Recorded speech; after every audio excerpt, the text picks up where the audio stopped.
Meantime, President Trump also announcing he's raising tariffs on Canada by another 10% over current levels. This all comes after Ontario aired a TV ad that quotes former President Ronald Reagan speaking about tariffs. The president had called on Canadian leaders to remove that ad immediately, but Ontario's Premier Doug Ford says he's now waiting until today to pause the campaign. And the government shutdown has now reached day 27, and the impacts they are being felt for travelers at airports and by federal workers facing layoffs. NBC's Hallie Jackson is following the latest.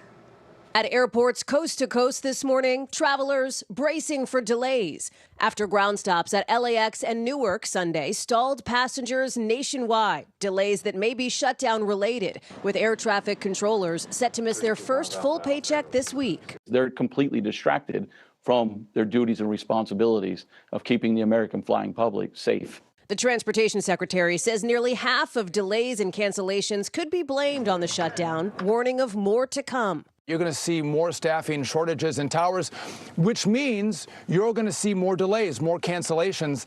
Enough is enough. A critical week as this shutdown stretches on, from flights to food banks, many filling with federal workers. I used to be a grants administrator and administer grants across the federal government, giving assistance, and now I'm in line requesting assistance. And organizers preparing for an influx, since federal SNAP benefits will dry up starting Saturday, according to the Department of Agriculture, putting nearly 42 million food aid recipients at risk.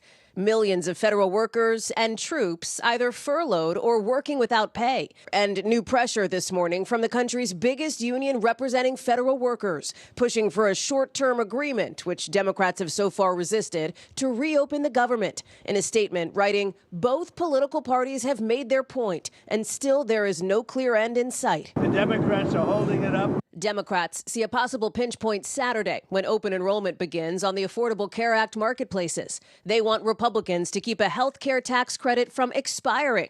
Otherwise, some could see premiums double. Americans are going to see their health care costs spike dramatically.